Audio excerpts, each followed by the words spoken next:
উপরে যে গ্রিল ছিল সেই গ্রিল কেটে ডাকাত দলের সদস্যরা এখানে প্রবেশ করে এবং দোকানের যিনি মালিক তার সাথেও আমরা কথা বলেছি।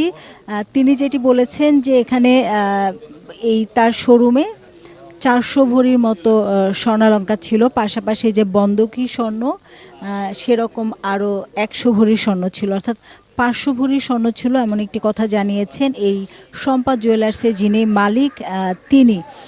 তবে এখানকার এই মার্কেটের যে সিকিউরিটি দায়িত্বে যারা আছেন এবং দোকান মালিক সমিতি যারা আছেন তাদের সাথে আমরা কথা বলেছিলাম যে এরকম একটি মার্কেটে নিশ্চয়ই নিরাপত্তা ব্যবস্থা থাকার কথা, সেটিতে কোনো ধরনের দুর্বলতা আছে কিনা সেই বিষয়গুলো তারা আমাদেরকে যেটি বলেছে সেই বিষয়গুলো তারা খতিয়ে দেখছে। এছাড়া এখানে পুলিশ এবং র্যাবের যারা সদস্য তারাও আছেন এখানে। এই মুহূর্তে সিআইডির যে ফরেনসিক টিম তারাও আছেন।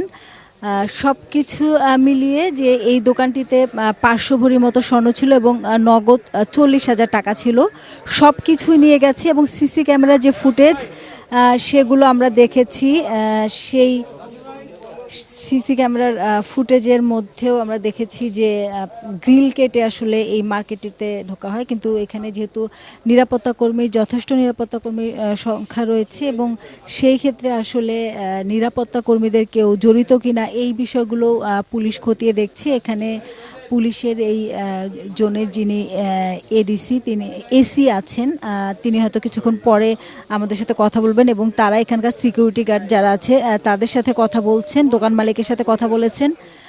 র্যাবের সদস্যরাও এসেছিলেন, তারাও তথ্যপাত্র সংগ্রহ করেছেন। সব কিছু মিলিয়ে যে ঘটনা, এই ঘটনায় কিছুক্ষণ পর অবশ্য পুলিশ কি জানতে পেরেছে বা কি ধারণা করেছে সেই বিষয়টি ব্রিফ করবে, আমরা সেটি দেখানোর চেষ্টা করব।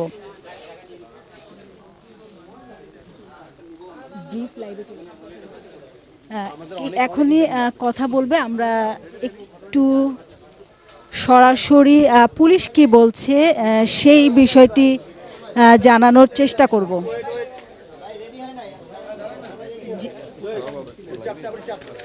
ভোরের দিকে কিন্তু এই ডাকাতির ঘটনা ঘটে।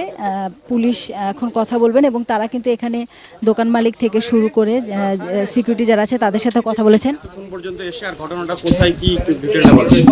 আচ্ছা, আমরা এখানে মার্কেটে এসে যেটা দেখলাম সম্ভবত গত রাত্র 3টা থেকে 4টার মধ্যে এটা একটা ঘটনা। তো সিসিটিভি ফুটেজে দুজনকে দেখেছি যারা বোরকা পরা অবস্থায় ছিল। তো দোকান মালিক অজিত কুমার বিশ্বাস, ওনার সাথে কথা হয়েছে। উনি ব্যক্তিগতভাবে কাউকে সাসপেক্ট করতে পারছেন না, মানে টার্গেট করে কাউকে সাসপেক্ট করতে পারছেন না, কিন্তু ওনার সন্দেহ কিছুটা কয়েকজনের জন্য আছে, সেটা কারণ সেটা আস্তে আস্তে আমরা প্রকাশ পাবে আর কি।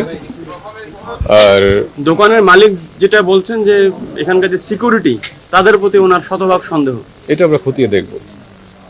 উনি সন্দেহ করতে পারেন, এটা যথেষ্ট আছে, ভ্যালিড গ্রাউন্ড আছে উনি সন্দেহ করার, যেহেতু এখানে সিকিউরিটি ছিলেন রাতের বেলা যারা ডিউটি থাকেন। তো সেটা আমরা খতিয়ে দেখবো যে আসলে সম্পৃক্ত ছিলেন কিনা।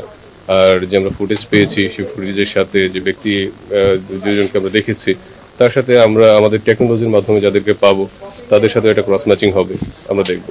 এখানে আমরা যেটা জানলাম যে মাত্র 4 জন নিরাপত্তা কর্মী ছিল, আপনি কি মনে করছেন এটা যথেষ্ট? পদ্মা সেতু, মেট্রো রেল এবং এলিভেটেড এক্সপ্রেসওয়ে নির্মাণের গর্বিত অংশীদার বসুন্ধরা সিমেন্ট। এখানে আমার যে প্রথম প্রশ্নটা থাকে, যেহেতু এটা একটা সোনার মার্কেট, এখানে একজন ডিউটিরত নিরাপত্তা কর্মী থাকার কথা, তো সেটা সম্পর্কে আমরা খোঁজ নিচ্ছি। এখন পর্যন্ত পাইনি, সমুচিত কোনো জবাব পাইনি যে এখানে কি ছিল। আর অথরিটির সাথে কথা বলছি, তাদের যে মানে তাদের ডিজিটাল যে কালেকশন আছে এবং তাদের সিকিউরিটি প্ল্যান সেটা আমরা দেখব। আসলে আমরা এখানে আসার পরে ইন ডিটেলস যেটা দেখার সেটা তো একটু সময় সাপেক্ষ ব্যাপার, আমরা সবটাই দেখব। তো এর মধ্যে তাদের এন্ট্রি থেকে শুরু করে তারা কিভাবে এই কাজটা করে থাকতে পারে এবং কারা সম্পৃক্ত থাকতে পারে এগুলো আমরা খতিয়ে দেখছি। আর আমাদের সিআইডি ফরেনসিক টিম এসেছে এখানে, তাদেরকে যে ডিজিটাল তাদের যে ফিঙ্গারপ্রিন্ট সহ যে এভিডেন্সগুলো আছে তারা সেগুলো কালেক্ট করছেন। তো তার সাথে আমরা ক্রস ম্যাচ করবো।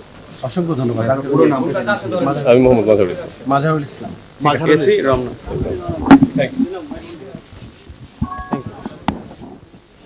এই যে রমনা জোনের এসি মাঝারুল ইসলাম তিনি কিছুক্ষণ আগে কথা বলেন এবং তিনি যেটি বলছিলেন যে এখানকার নিরাপত্তা যে ব্যবস্থা সেই ব্যবস্থাটি তারা দেখেছেন। পাশাপাশি সিআইডি যে ফরেনসিক ইউনিট আছে তারা এখানকার তথ্য উপাত্ত সংগ্রহ করছেন। সব কিছু মিলিয়ে আসলে যে দোকান মালিক তার সাথে আমরা কথা বলেছিলাম তিনি কিন্তু অনেকটাই হতাশ, কারণ তিনি যেটি বলছেন তার যে ব্যবসা এই ব্যবসাটি আসলে তিলে তিলে গড়া এবং তিনি আসলে আর্থিকভাবে বড় ধরনের ক্ষতির সম্মুখীন হয়েছেন এবং ভেঙে পড়েছেন। তার স্বজন যারা আছে তার সাথে আমরা কথা বলেছি।